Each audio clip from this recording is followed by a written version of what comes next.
Salam perubahan. Ini menarik begitu pertemuan antara Megawati dengan Pak Prabowo. Secara demokrasi sah-sah aja sebenarnya begitu kan pertemuan antara Prabowo dengan Ibu Megawati. Tidak ada masalah sebenarnya. Waktu Prabowo berada di luar negeri ya yang memulangkan itu adalah seorang PDIP yaitu adalah Bu Mega begitu kan. Tetapi secara lihat hari ini begitu bagaimana PDIP dikhianati, pasti ada keterlibatan di belakang dari seorang Jokowi begitu kan. Siapa mereka yang membisiki begitu? Yang jelas ya dalam nuansa-nuansa seperti ini PDIP akan mengkritik habis-habisan dari seorang Jokowi dan mereka akan mengkritik habis-habisan dari seorang Gibran.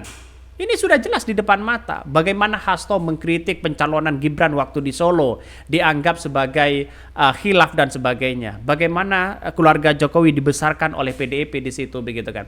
Bagaimana tidak sakit hati coba. Jadi artinya apa? Secara logika antara Ibu Megawati dan Prabowo itu tidak ada masalah. Dan bahkan kader dari PDIP sendiri mengatakan musuh terbesar itu adalah bukan seorang Prabowo, tapi adalah seorang Jokowi. Karena mereka mengkhianati, mereka mempreteli semua sana sini begitu kan. Bahkan mengkhianati dari seorang PDIP. Lantas bagaimana pertemuan-pertemuan seperti ini? Saya kira pertemuan-pertemuan seperti ini saya kira bagus secara demokrasi begitu kan untuk menggiring opini. Tapi secara tidak langsung PDIP tidak semudah itu begitu kan ya. Ya walaupun nasi goreng masakan Ibu Megawati sangat lezat di situ begitu bukan berarti PDIP harus gabung kepada pemerintahan. Jadi saya kira sudah berkali-kali ya yang disampaikan oleh kader PDIP mengatakan ya walaupun mereka ya tidak berada di pemerintahan bukan berarti posisi dari oposisi itu bukan tidak terhormat loh begitu kan, karena sama-sama membangun bangsa. Oposisi itu sebagai kontrol kebijakan kepada pemerintah yang memberikan kebijakan. Kalau salah mereka ya akibatnya kan tahu sendiri begitu kan, bagaimana rakyat ya yang kemudian menginginkan perubahan, menginginkan kesejahteraan dan sebagainya di situ.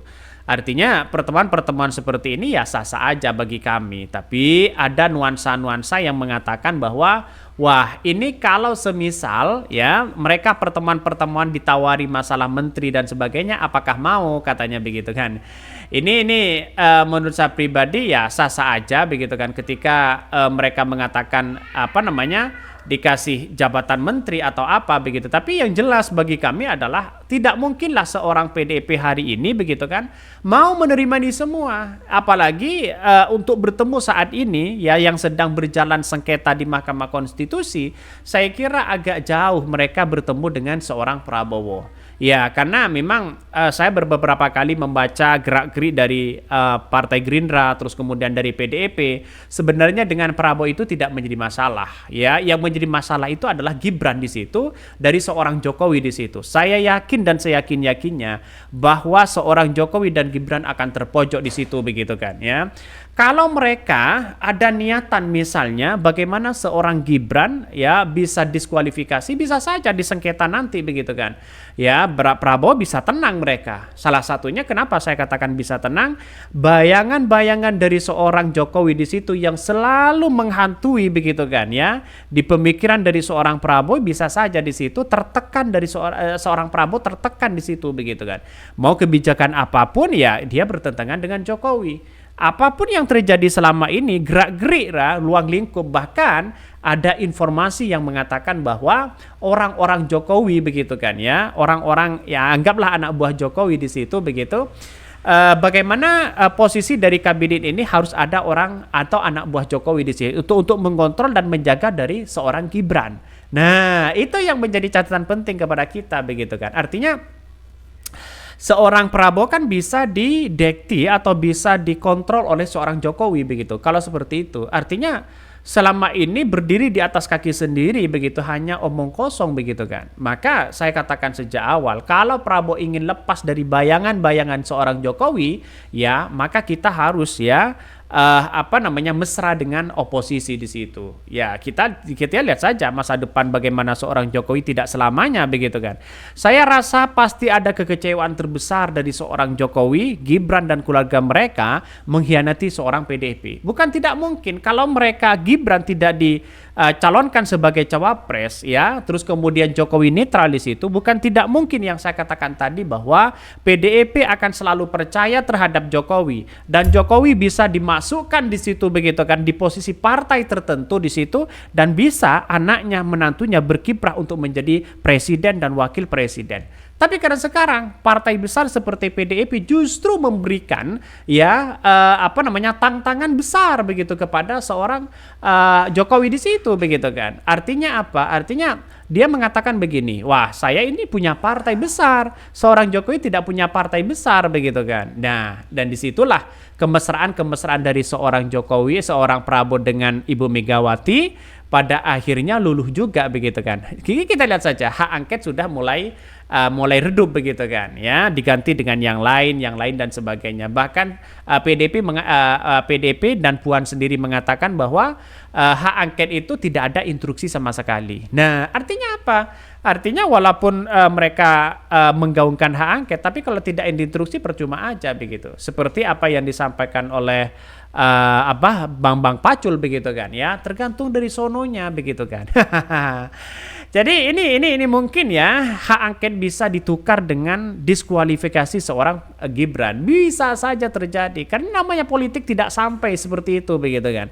Yang namanya politik itu yang penting ada kesempatan, sepakat cacet jadi mereka. Dia tidak memikirkan siapa kawan, siapa lawan, siapa capres, siapa cawapres begitu kan. Maka yang disebutkan di situ adalah kepentingan. Bagaimana dengan Ma'ruf Amin ya? Mereka sudah bertahun-tahun mereka begitu tidak ada peran penting untuk muncul di media sosial begitu kan. Tapi pada akhirnya sekarang kita lihat saja begitu seorang Jokowi bahwa posisi dari seorang Kiai Ma'ruf Amin sudah dikunci. Maka jangan sampai ya Prabowo yang dikunci oleh Jokowi begitu.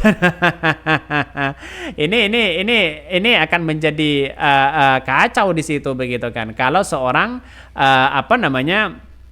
Prabowo dikunci oleh seorang Jokowi di situ. Mari kita baca. Di tengah gugatan lawan politiknya, Prabowo direncanakan bertemu dengan Ibu Megawati. Ya, di tengah gugatan lawan politiknya di Pilpres 2024, Presiden terpilih Prabowo Subianto direncanakan bertemu dengan Ketua Umum PDIP Megawati Soekarno Putri.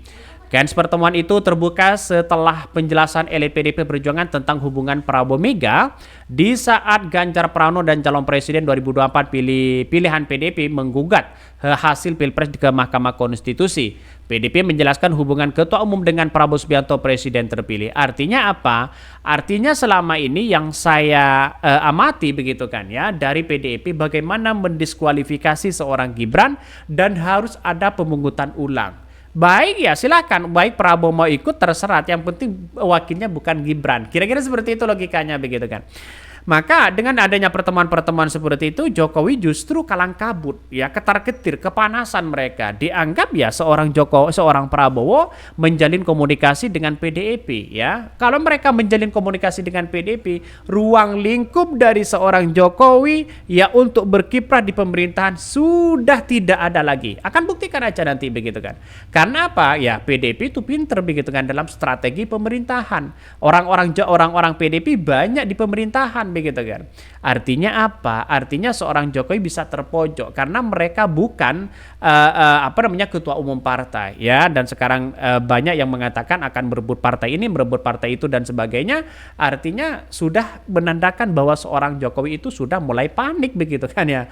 Mulai agak ketar-ketir, kepanasan di situ begitu. Jadi ya kita tunggu saja nasibnya masa depan bangsa kita ya di tangan Prabowo seperti apa begitu kan. Apakah tetap itu aja? Apakah tambah anjlok? Ya mungkin itu yang kami sampaikan ya, tonton terus ya channel Khodari News. Ini berita terbaru, teraktual dan jangan sampai lupa ya subscribe dimanapun kita berada.